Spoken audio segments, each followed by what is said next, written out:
From the southeastern corner of western North Carolina, this is Folklore. I'm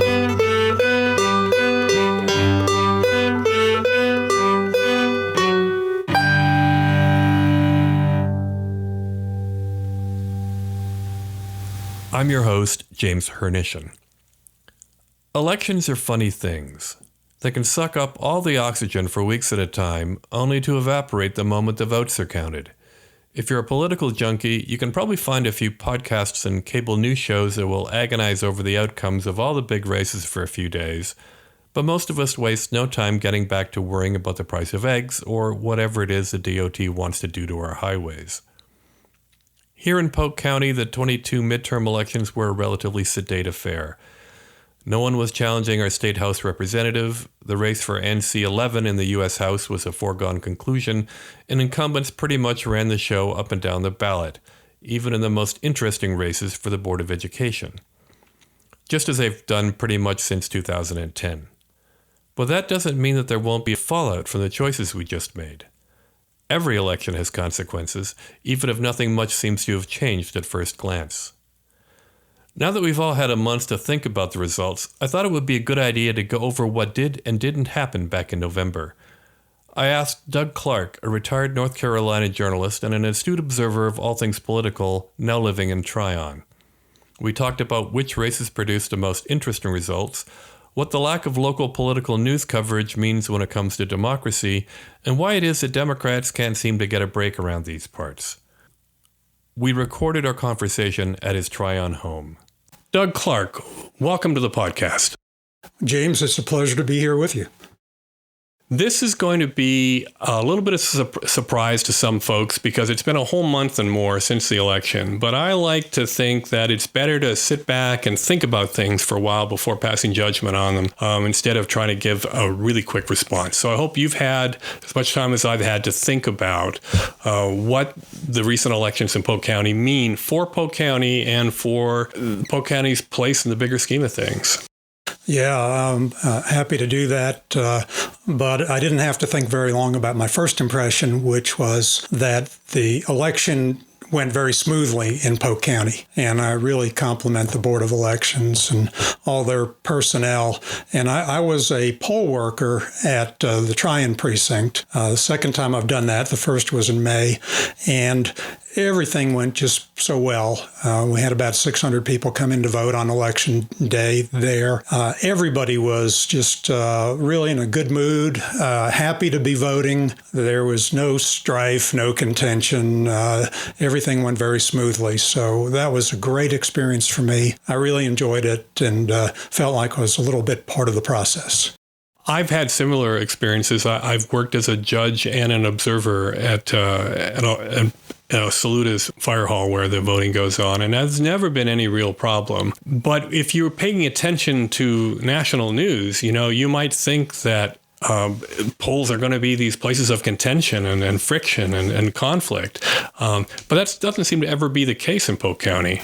Polk County is that kind of place. I think it's a great, friendly community. And in a way, I'm new to Polk County, but in a way, I'm not. So my wife and I retired and moved here early last year. But she's a native of Columbus. She grew up in Columbus, and she still has family here in Polk County. And so for more than 40 years, I've spent a lot of time in Polk County. And we really decided a number of years ago that when we did retire, this is where we wanted to live. And so we moved here from High Point, where we'd lived for many years. When you decided to move here, did the nature of the community from a political or just sensibility of how communities function, did that enter into it? Well, we knew politically it's a very different environment here than in Guilford County, where we moved from. I mean, just in the most basic terms, Guilford is a deep blue county and Polk is a deep red county. And so there's that basic difference. However, you get under the surface, and I think this is a very friendly community. I think we saw that on election day when people were coming in to vote, and there weren't any arguments or any strife, or there certainly weren't any security issues. Again, that's certainly been my experience as well. So After all the numbers were counted, the day after the election was over, were you surprised by anything that happened? I was pleasantly surprised by the outcome of the school board race, because that's one area where we had seen a little bit of contention in the months and year or so leading up to the election, and and there were people who would regularly come to school board meetings and seemed to be angry, unhappy about COVID protocols, and also about some of these other issues that have come up pretty much from outside of Polk County about CRT, critical race theory, and children being taught to hate each other on the basis of race, or some distorted teaching of history, books that shouldn't be in school libraries. And so there was a segment of the county that was very upset about these issues and were expressing it at school board meetings. So you might think that would have resulted in some incumbents being ousted in the election, as we saw, just in Henderson County, for example. But it didn't happen here in Polk County. All the incumbents were reelected, and it looks like it was a strong endorsement for the status quo. Yeah, and there were actually 4 contested seats, which is an unusually large situation. And yet, as you say, all the incumbents were reelected. There were some incumbents had absolutely no trouble at all. Judy Jackson had, she got almost, I forget how much. 75%, maybe. Yeah. And Sherry Horn did relatively well as well in Green Creek. That was a little closer, but there were, I think, 4 candidates on the ballot there, right. So nobody got a majority of the vote, but Sherry received a plurality. I thought it was actually kind of interesting that if that segment of the population who was unhappy with the status quo couldn't settle on one candidate to run, guaranteeing that they would split the vote. Yeah, that's true, but I don't think all the challengers were coming at it from the same direction necessarily. And one thing that I think the election really bore out was the wisdom of having nonpartisan school board elections, because in that case, people are voting for the candidate. They're not voting for the party. In all the other races, in all the partisan races, we saw a very consistent vote, 60% or so Republican, 40% or so Democratic vote. And I assume that if the school board races carried party labels, the outcome would have been pretty much the same. I think anyone who is a Republican would have won. Anyone who is a Democrat would have lost. And, there was one Democrat, Rob Parsons from Saluda. He's a registered Democrat, but he was elected. And there are a couple who are unaffiliated. I think Sherry may be unaffiliated. Yeah. And I know Mike Ashworth is unaffiliated, and they probably wouldn't have even gotten on the ballot if we had partisan elections. Well, it certainly would have been difficult for unaffiliated to get the requisite number of signatures. And that was a primary objection officially to the notion of making it a partisan race that the Board of Commissioners tried to do, but quickly were slapped down and told not to do that under any circumstances. Yeah, and I hope they maintain that position and don't come back to it. I know, from some quarters there may be pressure on them to put party labels on there. And I know in Guilford County, they have partisan school board elections, not because the people of Guilford County wanted to have partisan school board elections, but because the legislature imposed partisan elections on Guilford County and drew gerrymandered districts to try to produce a Republican school board majority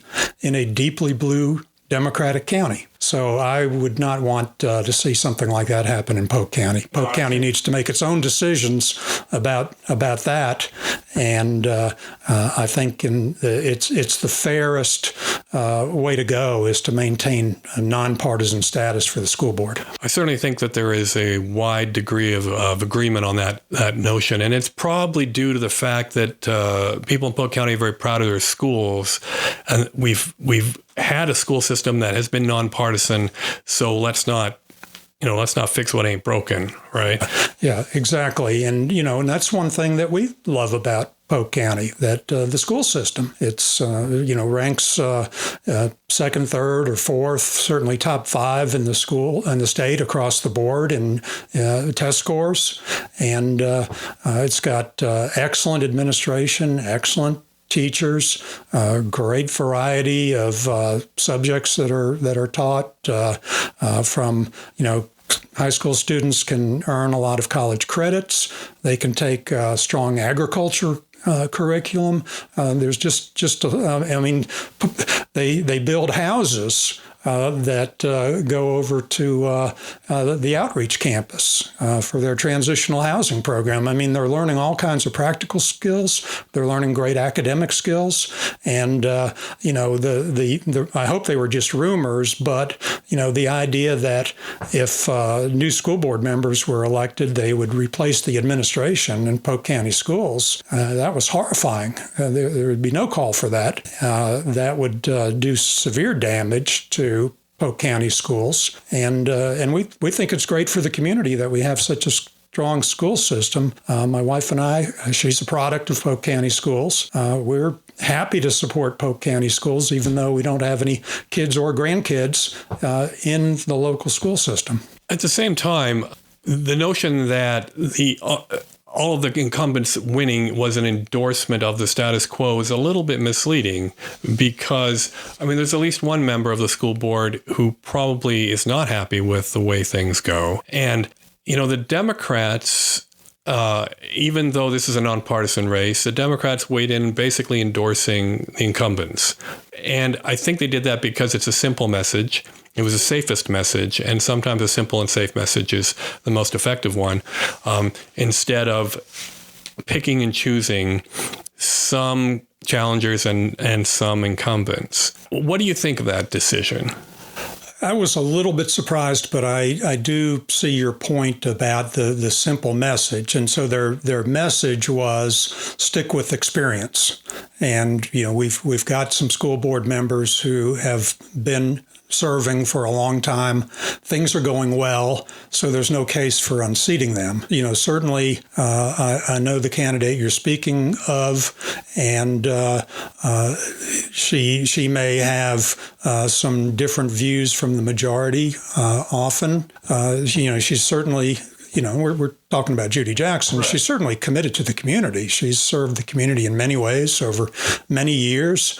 And, you can raise questions about the administration. You're supposed to be doing that if you're on the school board. And you don't have to, tout the company line on every issue. But I don't get the sense that she's a bomb thrower and is, someone who wants to, blow up everything and rebuild from scratch, as maybe some of the candidates who didn't prevail would have wanted to do.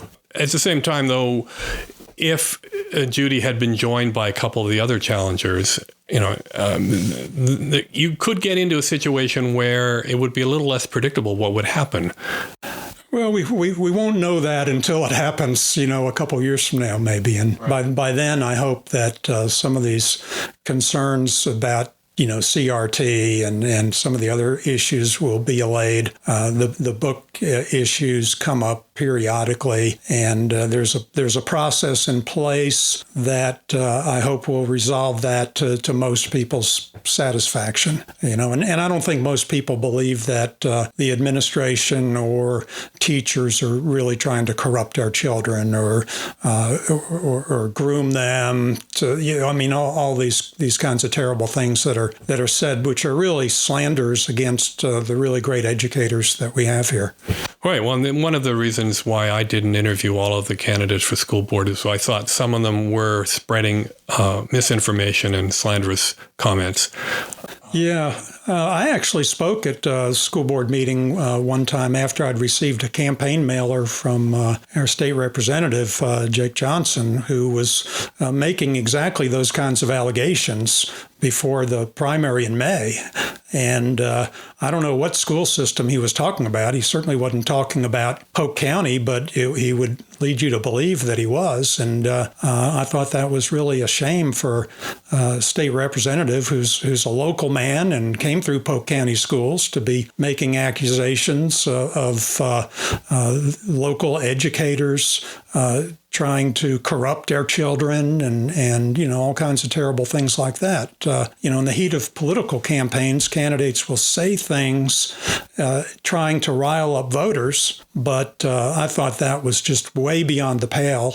And I spoke at a school board meeting urging school board members to push back on that kind of rhetoric. Let's use that to shift gears and talk a little bit about some of the other races, starting with Jake Johnson, who didn't have a race. And that's what I find most interesting, is that no one came forward from the Democratic side of things to challenge Jake. Why do you think that is?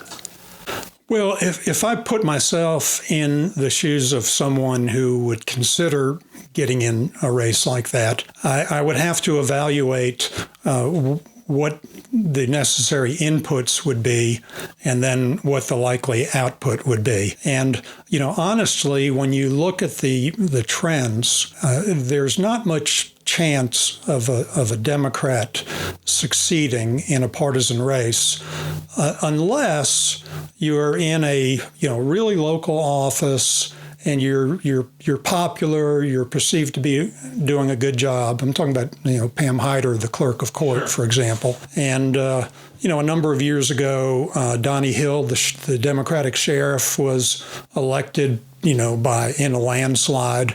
I don't know if that would happen again unless you had somebody who was really, really well respected and known locally, grown up in the community, had demonstrated a real record of service to the community. And so it would take a very, very special candidate. And even then, it would be very, very difficult in a race where the issues that would influence voters are less local and more statewide and or even national. And so if you have voters who are really strong pro-life voters in a state legislative race, they'll choose the Republican candidate every time, and, maybe to the exclusion of all other issues. Well, that's just what interests me a lot, is this notion that statewide and these days national trends, national forces really overwhelm local politics. And I mean, you've heard the phrase, all politics is local. I would say no politics is local now, if you have a partisan dimension to it. So while in the school board we can have local politics because ostensibly there's no partisan involvement, it seems almost impossible, as you're pointing out, for somebody to take on the party that is the dominant party in a region. Yeah, and that's historically that's somewhat of a recent phenomenon for Republicans, because as recently as 2008, the Democrats were running pretty close to even in a lot of races here, and even winning some. The congressman at that time was Heath Shuler, who was a conservative Democrat and a former football star and very well known, and he was winning by big margins here. The U.S. Senate race between Democrat Kay Hagan and Republican Elizabeth Dole was pretty close to 50-50 here. And then in nonpartisan races, I'll give you a name that will be familiar to listeners, Sherry Beasley. She was running for a statewide court race in 2008. It was nonpartisan then, but she got a strong majority of the vote here in Polk County. That didn't carry over to this past November for her. So, but at the same time, Republican presidential candidates were winning overwhelmingly here. But when you got below that level, then it was, as late as 2008, it was pretty close. And so something happened in 2008 and after to really create more of a Republican wave under the surface. When going down to the statewide and local races. And, you can theorize maybe it was the election of Obama that really created a big Republican backlash. Well, that would be something that a lot of people would suggest is the most logical explanation. It's not the most optimistic, and it's not the sort of conclusion you want to come to, but it does seem that something happened around 2008, 2010, and the whole state shifted over to Republican-dominated politics. Yeah, for the most part, we have a Democratic governor, and a lot of times North Carolinians have elected a Democrat as governor the same time they're electing a Republican to the Senate, for example. Yeah, so there still is a level of credibility for Democrats. Just because you're a Democrat doesn't necessarily mean, you can't get elected. But again, in Polk County, it's very hard. And if we look at the Board of Commissioners races, we had two Democrats who were very well respected and well-known people, and they just didn't come close. Right. And you can, if you look at, if you look at Ray Gasperson, who served, I think, 12 years on the Board of Commissioners and then was defeated the last time he ran, his share of the vote is just declining over time, and rather precipitously this past November. And I couldn't pinpoint any particular issue that necessarily cost him that support. So I think that likely was a strictly partisan vote, consistent with all the other partisan elections. Well, that's a good point. If you look at all the other elections, not counting the Board of Education, I think, as you mentioned earlier, it's pretty consistent. You're going to get about 60. And because we had about 10,000 voters, so about 6,000 people are going to vote for the Republican, and 4,000 are going to vote for the Democrat in a two-person race. And the numbers are remarkably similar at all those statewide races and at the Board of Commissioners races. Now, Ray did a little bit better than that, I think, in that because he does have a history and a lot of relationships in this county. So people voted for him a little bit more than they did for Andy Millard. But it is hard not to conclude that people were basically voting on a party level. And one of the things that fascinates me is how we got there, how we got to the point where at the local level, local politics doesn't matter anymore. And one of my theories is that we don't have a vibrant news service at the local level. And Polk County is not unique. Something like 3,000 newspapers have closed in the last decade in this country, most of them small local papers. What do you think of my theory that if you don't have a place for people to really look at what's happening locally and follow local news, they're forced to turn elsewhere?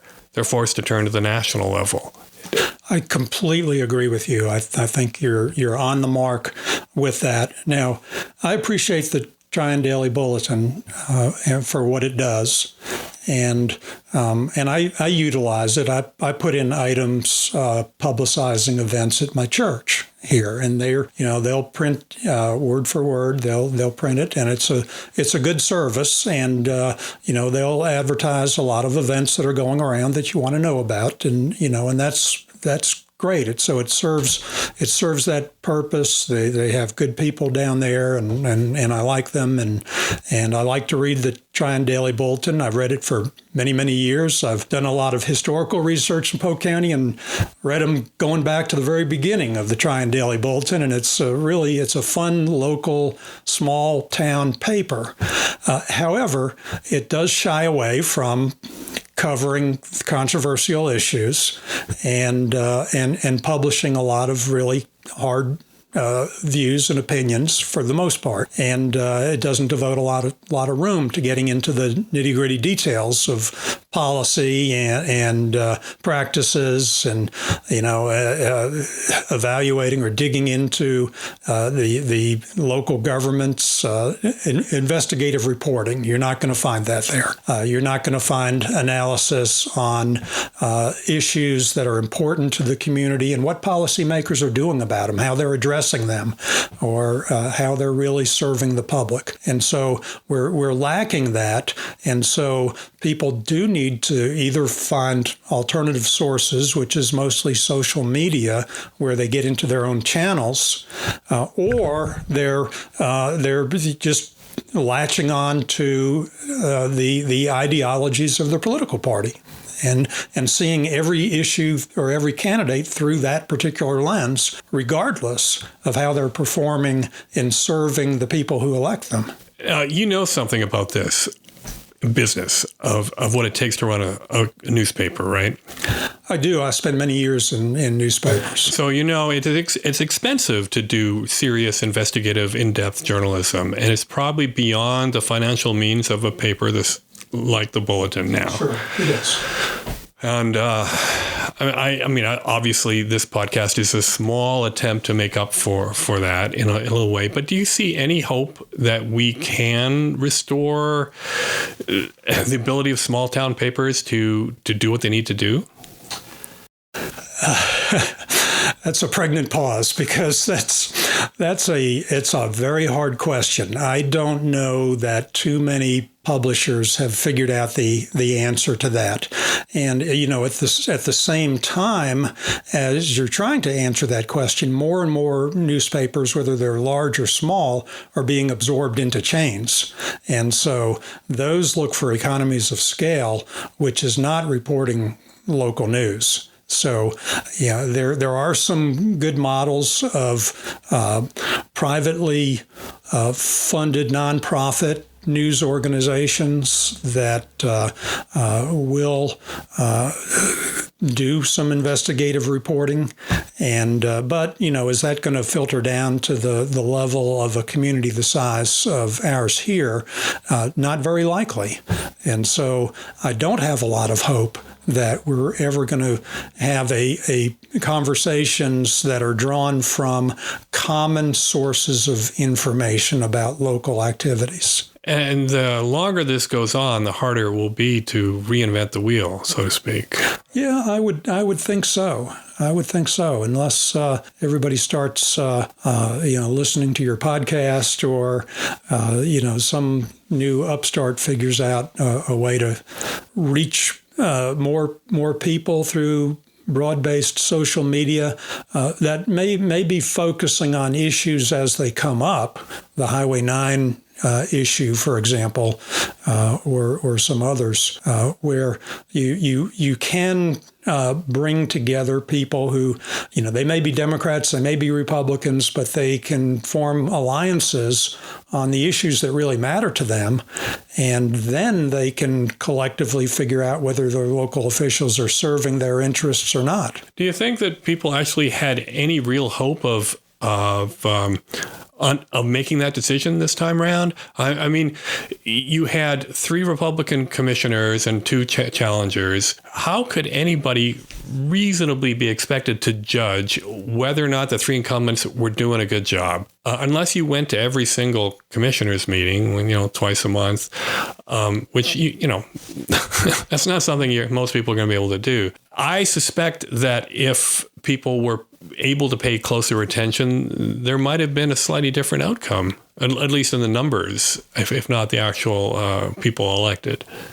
Well, certainly if they'd had an opportunity to organize earlier, if they'd had more warning about what was going to happen, and, there you need to have people who are representing them, who are aware of issues that are coming up before the plans are made, and and the tractors are knocking over trees. You need to have people who are really vigilant. In this case, I think they could go to commissioners' meetings and they could see what the commissioners were saying in public, but that doesn't always tell you what conversations are going on behind the scenes. Or when, some official says, well, I just called down to DOT and here's what they told me. Well, is that really what they were told or not? We're distrustful these days, but sometimes skepticism is very healthy, and you may not be getting the real story. And sometimes it's hard to discern whether your elected officials are serving you as honestly and vigorously as they ought to be. So would it be fair to say that the outcome of this election wasn't necessarily evidence of contentment with the status quo in terms of government locally? It was simply a function of the fact that rural counties in this country tend to be Republican leaning, and therefore Republicans win. Yeah, I mean, it's hard to come to any conclusion that would suggest the outcome would be any different, no matter how the Highway 9 issue was going or other issues. I mean, there's a whole slew of issues that really concern the voters, the taxpayers, the residents of Polk County that are never brought up in elections and seem to have no bearing, and they may be needs that are unaddressed year after year, election after election. I have a lot of concerns about the local infrastructure and the water system here in Tryon. We've had two boil water advisories this year. Times for several days you can't drink the water that comes out of your faucet. Well, we know, like many communities, probably most, we have water lines and sewer lines that are pushing 100 years old, and they need to be fixed. They need to be updated. And so who's looking after that? Who's getting that done? Who's raising that issue in Raleigh or even in Washington and addressing that? We've got an fortunately outgoing congressman who's votes against infrastructure bills or bills providing money to harden our infrastructure, so that we don't have things like what we just saw in Moore County, where somebody can come by and shoot up a substation and knock the power out for a whole county for several days. We need to spend money to address these issues, and are our local representatives doing anything to make sure that we're not going to have people freeze to death in their homes because the power's gone out? I actually hadn't thought about what happened in Moore County the other day in that context. The last time I saw a group of local politicians deal with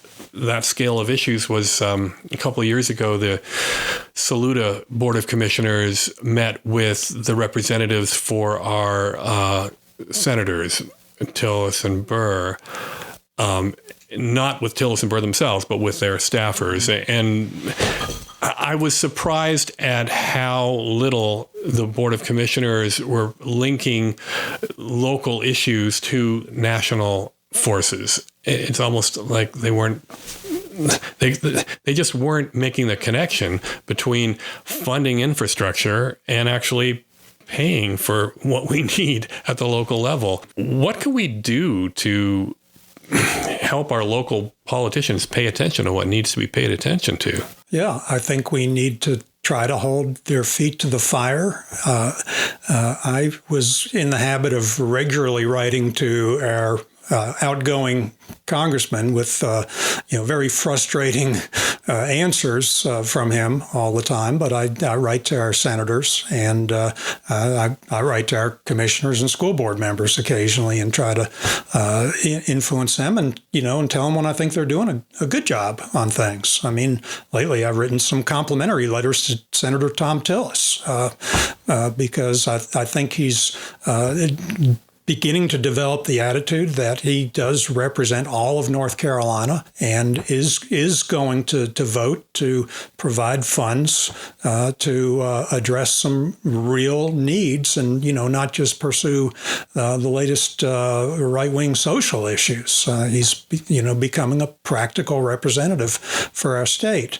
And I hope that new Congressman Chuck Edwards will take the same attitude in Washington, because in Western North Carolina, we need advocates to deal with that kind of thing. And, I know there are particular problems that are worse in the mountains than in other areas, but to me, it's kind of mystifying that the Howard Gap Road is it going to be closed forever? Is anybody ever going to address that? It's a great way to drive up to Saluda, and we need as many routes up there as possible because you can't always trust the interstate. And so it's just like everybody just going to accept the fact that it can't be repaired and that road's going to be closed forever? Well, I think that's one of several issues that people have been frustrated with for years. Howard Gap being basically written off because it's going to cost a lot of money to fix that washout. And I guess there's just not enough people here to warrant spending that kind of money. Broadband access in Polk County. These are the type of things that our state legislators should be paying attention to, you would think. But again, if Jake Johnson doesn't face any competition every couple of years when he runs, what incentive is there for him to pay attention to the things that we think he should be looking after?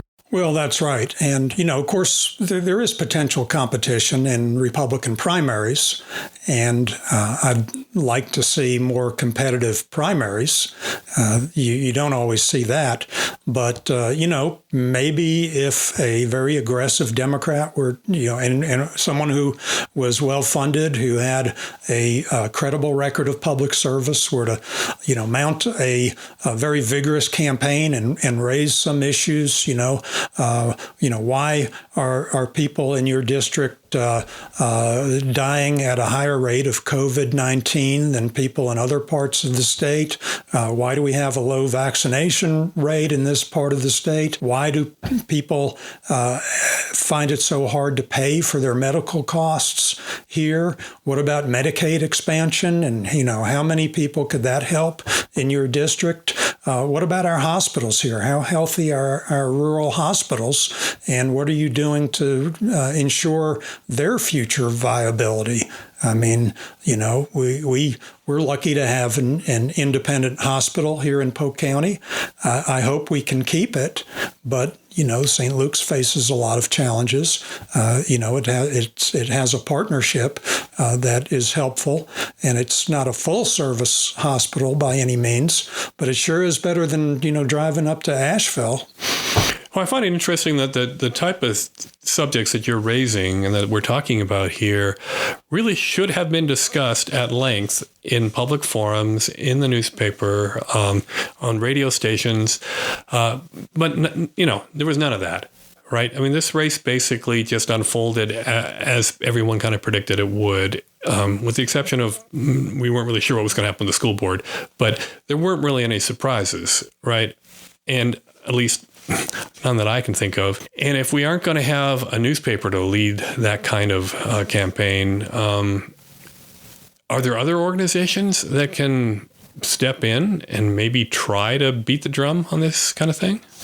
Sure. I think there are other organizations. Now, in any organization, whether you're talking about the church or the civic clubs or business organizations, membership is a problem, and so you don't want to alienate potential members or existing membership by getting into divisive political issues. I get that. Nevertheless, there's been a traditional role for chambers of commerce, for downtown merchants associations and other groups to advocate for their communities. And, and I think they do advocate for their communities, but there's always potential to do more and really press local officials to address particular specific issues, like let's develop a legislative agenda for 2023. And here are the issues that we'd like to make some progress on in the coming year. And,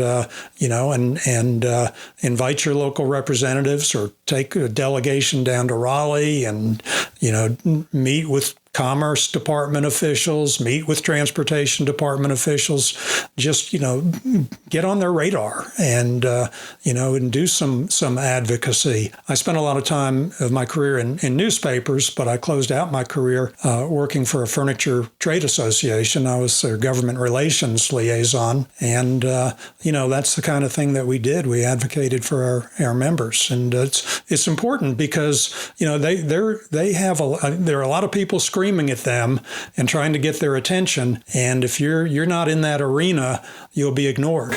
Well, I don't know if there's among the listeners to Folklore, if there are any members of the Foothills Chamber of Commerce, but maybe if there is somebody, they'll hear this and say, maybe for the 2024 election, we could play a significant role in focusing our candidates' attentions on the things that this county needs.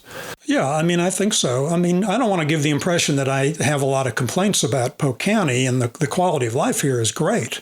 I love it. But there are issues that come up that could be addressed better. And, I'm not advocating for a county where, we've got to be bigger and better and have more and, more highways and, more industry. I think the rural character of Polk County is something to be treasured and prized, but you do have to have the basic infrastructure. And it's a little bit of a concern that in such a beautiful community, our population slipped a little bit in the last census. That seemed to happen, right at the end of the decade, but it interrupted a long period of steady growth in Polk County, and it was rather surprising. And I'd like to know what the root causes of that are. Well, I think it might be too soon to draw any conclusions. That might be a blip. That would reverse itself already. I don't know. I'm certainly seeing people move to this county. And a lot of people die in this county. Well, we do have an older population. It could just be a demographic age thing. Yeah. Well, look, I have a lot to think about based on this last half hour of our conversation. It's certainly given me a lot to think about in terms of who else I might want to talk to on this podcast, because I'm hoping that we can continue to have these kind of conversations for the next 2 years so that when the 2024 election comes around, there will be a greater sense of public literacy when it comes to the campaign issues that are unique to Polk County. And on that note, thanks very much for taking this first step towards that end. Well, thank you. I've enjoyed our conversation, and I appreciate your podcast. Okay. Thanks very much. That's it for this episode and for 2022. Folklore will be back next year with what I hope will be even better episodes. Thanks for listening, and you can always get a hold of me at jamesh@folklore.com.